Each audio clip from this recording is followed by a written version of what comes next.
Halo sahabat dan kerabat di mana saja Anda berada. Salam damai, salam sejahtera di dalam kasih Tuhan Yesus Kristus. Saya Frederick Makitan kembali lagi menjumpai Anda di ruang yang sama dalam acara Dia. Dan sebagaimana biasa di dalam acara ini kita secara khusus menelusuri jejak-jejak kaki Yesus pada 2000 tahun yang lampau pada saat Yesus hidup di bumi Palestina atau Israel.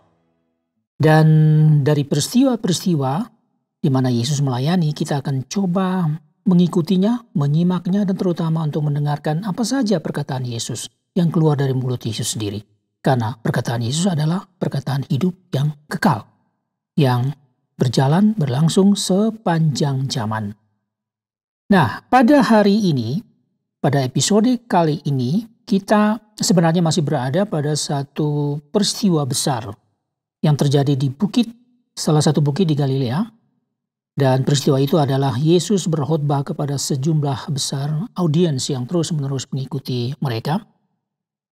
Yesus, dan tentunya secara khusus kepada 12 murid Yesus sendiri yang baru saja beberapa jam yang lalu dalam peristiwa itu, pada hari itu, Yesus menetapkan mereka sebagai 12 murid yang kelak akan disiapkan secara lebih intensif untuk menyambung atau meneruskan pelayanan Yesus di bumi ini. Dan khotbah ini kita kenal dengan khotbah di bukit. Satu khotbah yang panjang, oleh Matius dicatat sepanjang 3 pasal. Matius pasal 5 sampai 7. Jadi ada 3 pasal penuh dengan khotbah ini. Dan kita masih berada pada bagian pendahuluan dari khotbah ini yang dikenal dengan istilah ucapan bahagia.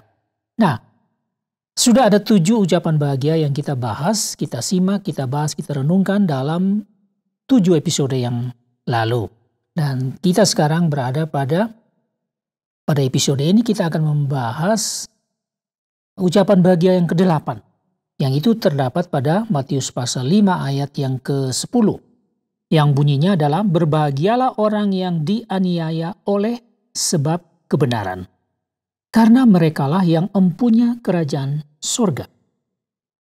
Nah, berbahagialah orang yang dianiaya oleh sebab kebenaran, karena merekalah yang empunya kerajaan surga. Menarik ya, apa yang Yesus katakan ini. Pertama-tama kita mulai dulu dengan coba melihat logika dari ayat ini. Dari kalimat yang sebenarnya tidak terlalu panjang ya. Berbahagialah orang yang dianiaya oleh sebab kebenaran, karena merekalah yang empunya kerajaan surga. Jadi logikanya begini. Yang dianiaya karena kebenaran, bukan karena yang lain. Jadi yang dianiaya, kita sudah tahu ya, dianiaya itu seperti apa. Ya, disiksa oleh sebab kebenaran. Jadi karena kebenaran mereka disiksa, dianiaya. Mereka itu akan berbahagia. Ini logikanya yang pertama. Kenapa mereka berbahagia kalau kita pertanyakan itu? Nah, dalam ayat ini juga dikatakan karena dia memiliki kerajaan surga. Jadi karena mereka ini yang memiliki atau yang mempunyai kerajaan surga, maka mereka ini berbahagia meskipun mereka dianiaya.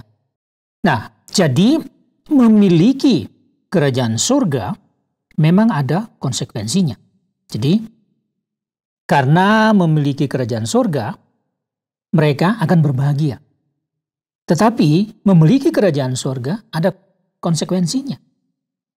Konsekuensinya adalah ya karena mereka yang memiliki kerajaan surga itu harus mempertahankan. Apa yang dipertahankan? Kerajaan surga itu identik dengan kebenaran. Jadi, kerajaan surga itu harus dipertahankan, yang berarti bahwa mereka harus mempertahankan kebenaran. Kebenaran dalam semua aspek kehidupan manusia. Dalam semua aspek. Jadi bukan hanya dalam hal-hal tertentu saja, tapi dalam semua aspek kehidupan manusia. Nah, karena itu, kehidupan manusia ini kan kehidupan bermasyarakat. Hidup bersama orang lain, ya. Berhadapan dengan para pemimpin, juga dengan bawahan, dengan orang banyak dan macam-macam orang ya, yang heterogen semua ini. ini hidup bermasyarakat. Jadi mereka harus mempertahankan kebenaran karena ini kerajaan Allah. Mempertahankan kebenaran itu di dalam kehidupan yang semacam begini, maka jangan heran bahwa akan ada banyak tantangan. Kan tidak semua orang mengerti kebenaran yang dimiliki oleh orang yang beriman kepada Kristus atau para pengikut Kristus ini.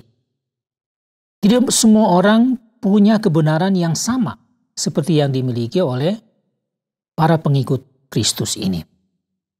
Dan tidak semua orang mau menerima kebenaran yang dimiliki, yang sedang dinyatakan oleh para pengikut Yesus atau para audiens ini. Tidak semua orang cocok, tidak semua orang bisa terima, maka akibatnya mereka menolak. Mereka tidak hanya menolak, tapi mereka juga menantang. Ya, jadi kebenaran yang dimiliki di dalam kerajaan Allah, yang dimiliki oleh para pengikut Yesus ini ditolak, ditantang, diusahakan supaya kebenaran itu jangan diberlakukan. Nah, akibatnya adalah mereka bisa sampai dianiaya. Nah, audiens sudah harus memahami ini sejak awal, bahwa di dalam kerajaan Allah mereka mempertahankan kebenaran, tetapi kebenaran ini bisa ditolak, bahkan mengakibatkan konsekuensinya mereka bisa dianiaya. Namun logika ini masih diteruskan di dalam ayat ini, logikanya bahwa meskipun akibatnya atau konsekuensinya dari mempertahankan kebenaran dalam kerajaan Allah itu ditolak dan berakibat dianiaya, mereka tetap akan mengalami atau merasakan kebahagiaan yang sudah tersedia buat mereka. Itu kebahagiaan rohani. Jadi ini satu hal yang dalam tentang kebahagiaan ini, kebahagiaan rohani yang memang tersedia dan bisa dirasakan sepenuhnya oleh para pengikut Kristus yang mempertahankan kebenaran karena mereka hidup di dalam kerajaan Allah. Nah, kata berbahagia ini seperti sudah beberapa kali saya katakan dalam episode-episode yang lalu, berbahagia ini juga berarti diberkati, dimuliakan. Lalu memang kadang-kadang sulit kita mengerti ya, bahwa kita melihat di dalam sejarah ya, dari Alkitab yang kita tahu, misalnya ada orang-orang hamba-hamba Tuhan ya, seperti Rasul Paulus misalnya, atau juga di dalam sejarah gereja diketahui bahwa ada orang-orang yang justru di dalam penganiayaan mereka bisa bergembira, memuji-muji, menyanyi, memuji Tuhan. Jadi itu hal yang sukar kita analisis ya, tetapi itu ada. Jadi ada kebahagiaan khusus yang dihadiahkan, dianugerahkan oleh Tuhan sendiri, oleh Allah sendiri pada orang-orang yang menderita karena kebenaran. Yang meskipun mereka dianiaya karena kebenaran. Nah, itulah logikanya ya. Jadi begitu. Jadi memiliki dan mempertahankan kebenaran ya. Dan mereka akan mengalami kebahagiaan ya, karena itu yang dimaksudkan dengan memiliki kerajaan Allah. Tapi saya juga ingin mengulang sedikit ya tentang pengertian kerajaan sorga atau kerajaan Allah ini ya, supaya kita tidak lupa, kita diingatkan kembali untuk hal ini secara singkat saja ya. Sebetulnya dua istilah ini, kerajaan Allah dan kerajaan sorga ini ada kesamaan, tapi juga bisa kalau mau dibahas secara teologis ada juga sedikit perbedaan. Itu hanya soal bagaimana sudut pandang kita melihat tentang pengertian kerajaan Allah atau kerajaan surga ini. Kadang-kadang Yesus sendiri dalam berbicara sesuatu, dia menggunakan dua istilah sekaligus di dalam satu peristiwa percakapannya atau penjelasannya kepada murid-murid atau kepada audiens. Jadi Yesus bisa menggunakan dua kata ini. Jadi ini mempunyai kesamaan pengertian dalam hal ini. Jadi memang kita membayangkan kerajaan Allah itu adalah satu kerajaan, adalah kerajaan surga, dan itu di surga. Di mana di surga? Ya, kita belum tahu persis di mana di surga. Tapi di surga itu tempat di mana Allah Bapa berada. Seperti apa? Kita belum punya pengalaman. Belum ada seorang pun yang punya pengalaman untuk bercerita tentang hal itu, kecuali yang dijelaskan oleh Alkitab. Jadi, kerajaan Allah ini kadang-kadang kita mendengarkan ada semacam frasa atau semacam istilah-istilah lain yang diberikan, misalnya surga turun, misalnya surga turun ke bumi.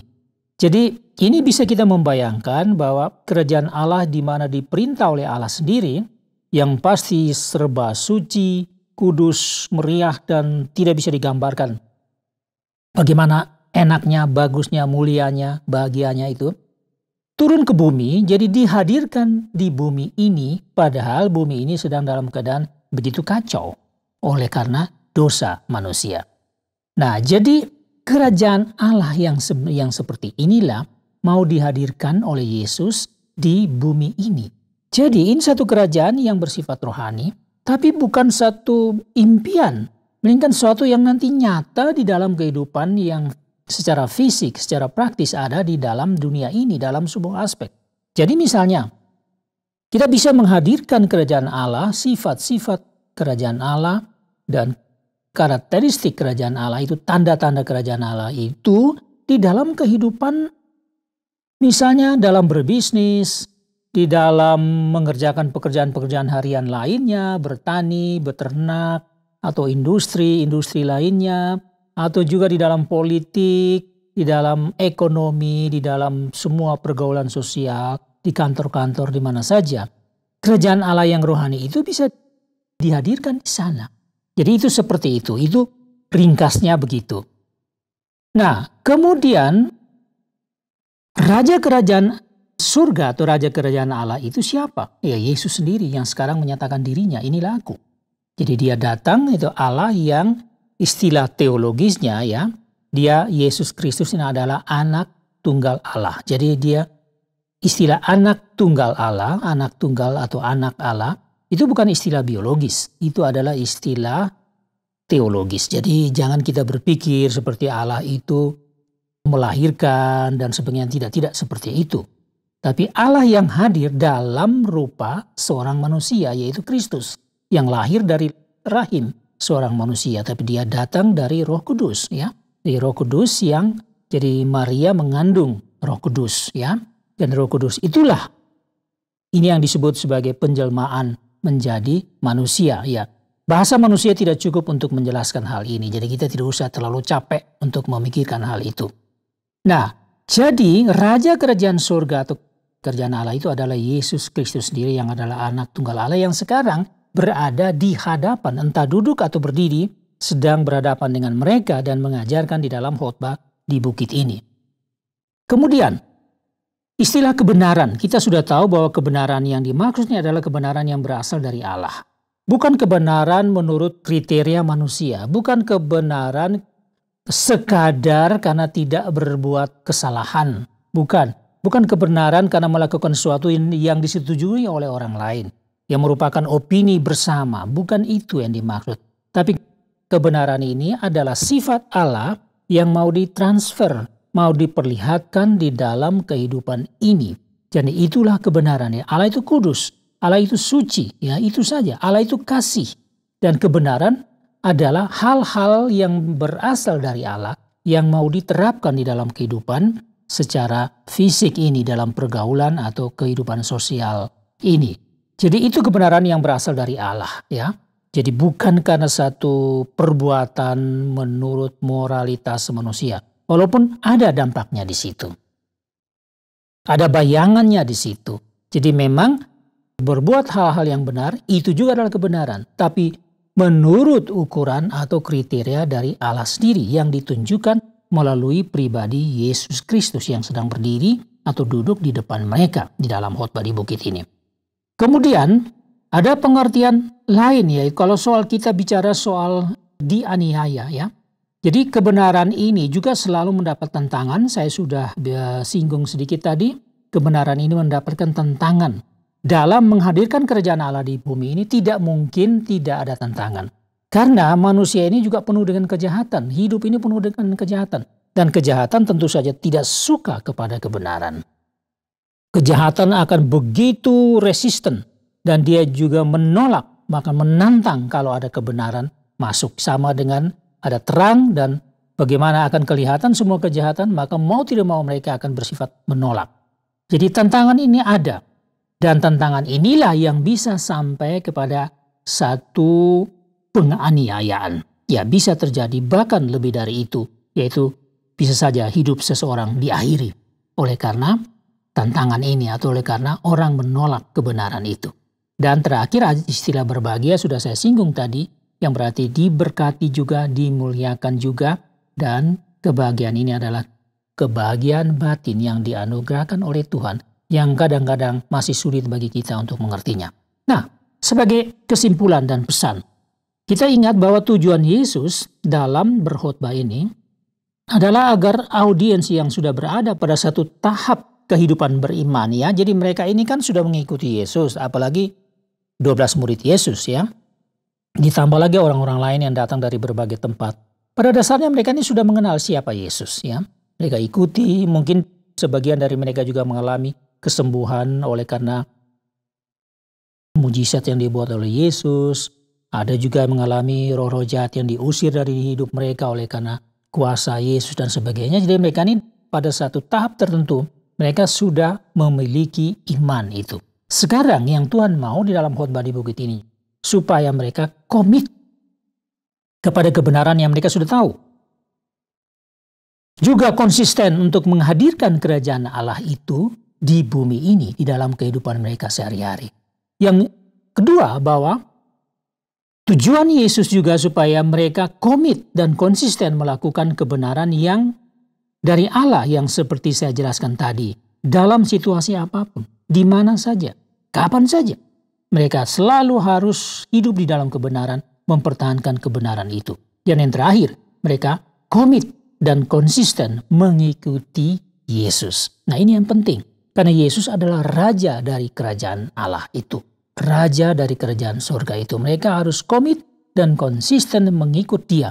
Belajar dari Yesus, mengikuti Yesus, melayani bersama Yesus, ikuti teladan Yesus. Nah, kalau ini yang dilakukan semua, maka berbahagialah mereka.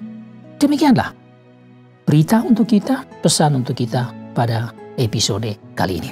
Terima kasih atas perhatian Anda. Dan saya Frederick Makitan mengundurkan diri dari hadapan Anda untuk berjumpa lagi pada episode yang berikut. Get your message. Have a good day and see you next time.